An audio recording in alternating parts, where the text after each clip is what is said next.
pourquoi les conifères restent toujours verts?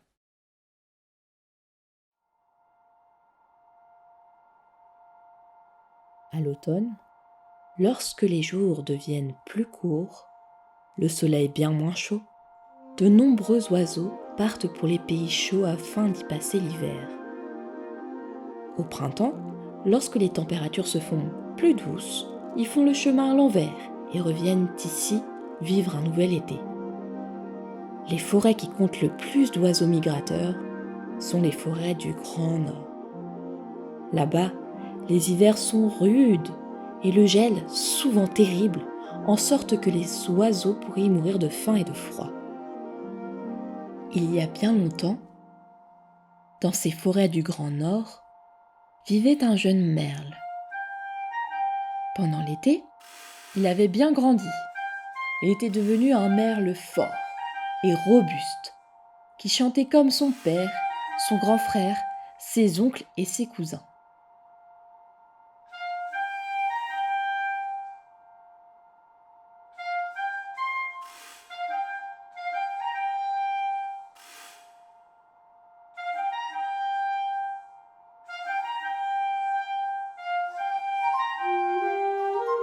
La veille du grand départ vers le sud, tous les oiseaux participaient au dernier vol d'entraînement. Lorsqu'un grand héron heurta le jeune merle de plein fouet. « Tu ne peux pas faire attention, abruti !» s'exclama le héron en colère. Il faut bien se dire que la colère du héron cachait le fait qu'il se savait en faute. Notre ami le jeune merle, sonné par le coup, tomba sur le sol comme une feuille d'automne.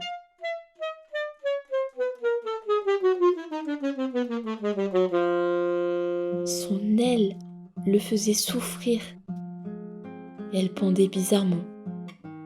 Il avait terriblement mal. Ton aile est cassée. Lui dirent les vieux merles, forts de leur expérience. Tu ne pourras pas nous accompagner demain, car tu te noieras à coup sûr dans la mer. Tu vas être obligé de rester et de passer l'hiver ici. Il faut te trouver un abri dans la forêt. Au printemps, nous passerons te reprendre ici.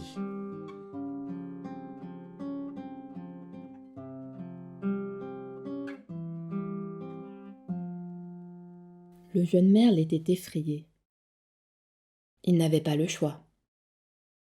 Il lui fallait rester, et c'est bien triste qu'il regarda le lendemain ses parents et ses amis s'envoler vers le ciel sans tache d'Afrique. Il les regarda longtemps, jusqu'à ce qu'ils ne se distinguent plus dans le ciel. Le cœur gros et les plumes tristes, il se mit à la recherche d'un abri. Mais où trouver un coin pour passer l'hiver dans cette grande forêt? Il avait marché longtemps lorsqu'il rencontra un vieux chêne imposant. « Dites-moi, monsieur le chêne, puis-je, s'il vous plaît, construire un nid entre vos grandes branches? Je ne peux pas m'envoler vers les régions chaudes, car je me suis cassé une aile. Ce ne sera que pour un hiver. Me le permettez-vous, s'il vous plaît ?» Le chêne baissa la tête avec indignation. « Ah ça non alors !» répondit-il d'un air outré.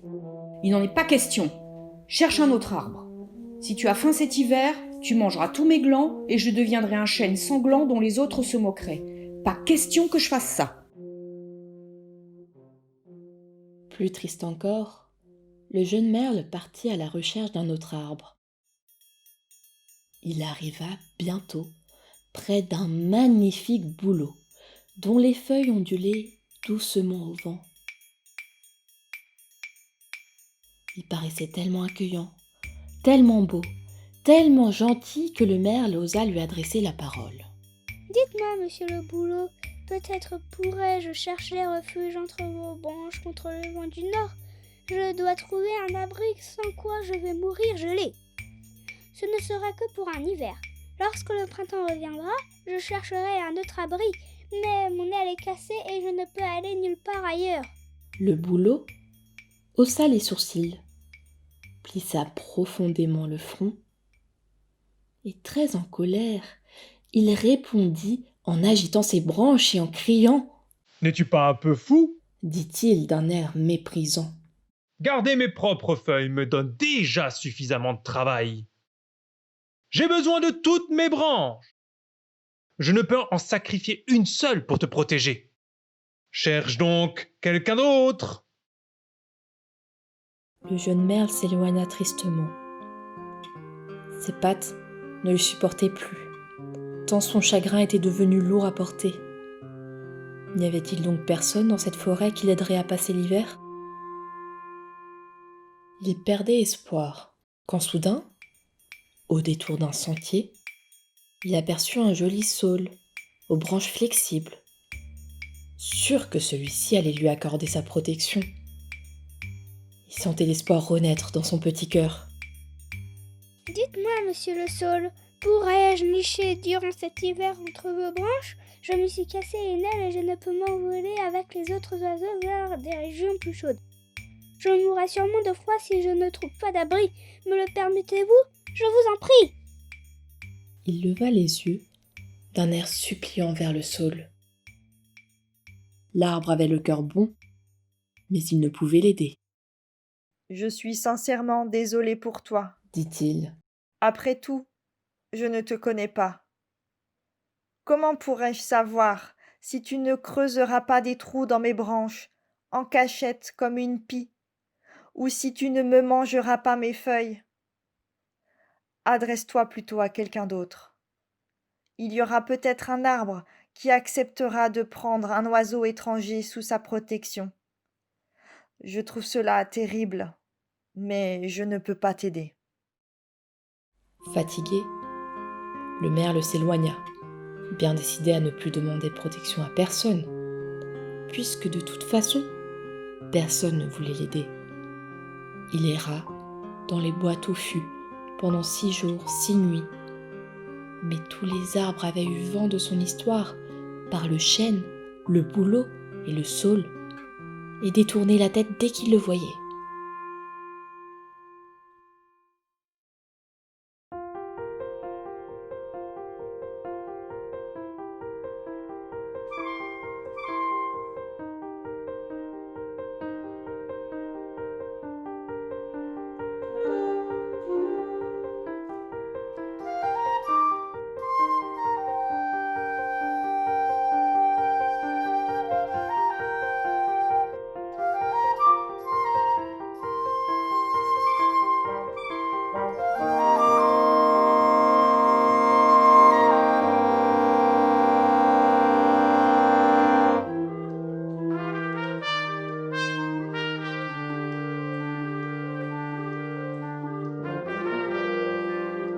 Le 7e jour, le merle arriva dans une clairière où se tenaient 3 arbres, les uns à côté des autres. Un sapin, un pin et un genévrier.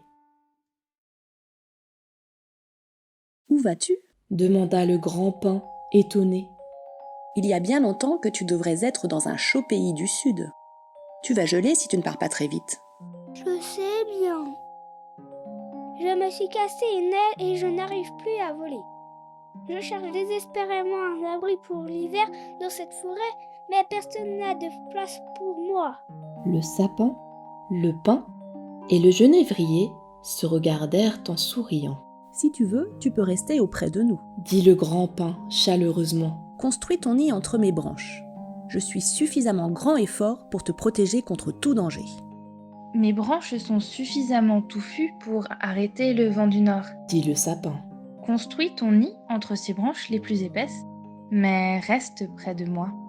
De cette manière, tu ne sentiras pas le vent d'hiver. Quant à moi, tu pourras te nourrir de mes baies tout l'hiver. Ajouta le genévrier. J'en ai suffisamment, tu pourras t'en rassasier. Reconnaissant, le merle construisit son nid dans les branches du pin, juste à côté du sapin, comme celui-ci le lui avait proposé.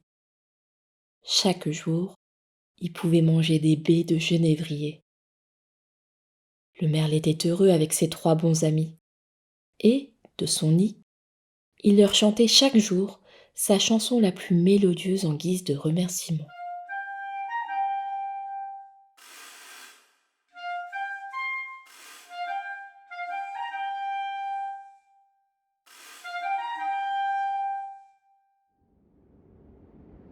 lorsque le vent du nord arriva, un frisson parcourut la forêt. Le vent souffla d'abord toutes les feuilles du chêne et les fit tourbillonner jusqu'à ce qu'elles forment un tapis sur le sol. Il s'approcha ensuite du bouleau et lui arracha également toutes ses feuilles en riant et en mugissant. Le bouleau résista de toutes ses forces, mais le vent était plus fort que lui. Après son passage, le bouleau resta là, les branches nues, à frissonner de froid. Ce fut ensuite le tour du saule. Le vent du nord tourna autour de lui comme une toupie et chassa toutes ses feuilles, une à une. Il arriva ensuite près du sapin, du pin et du genévrier. Ah ah! Voilà encore quelques arbres verts. Dit le vent en poussant des cris de joie. Stop! Retentit soudain une voix forte. C'était le roi Hiver qui passait par le bois, la tignasse blanche comme neige et des stalactites pendues à ses mains. Laisse ces 3 arbres tranquilles. Je n'ai pas pitié des autres. Mais ces 3-là ont aidé un jeune merle qui demandait de l'aide. Comme récompense, ils pourront rester verts pour toujours. Le vent du nord jeta un coup d'œil étonné à travers les branches du pin. Il aperçut le petit merle à l'abri, dans son nid douillet, et fut attendri. Vous avez raison. Acquiesça-t-il, ému. Je vais les laisser en paix. Et voilà pourquoi, depuis ce jour, tous les pins, sapins et genévriers restent aussi verts l'hiver que l'été.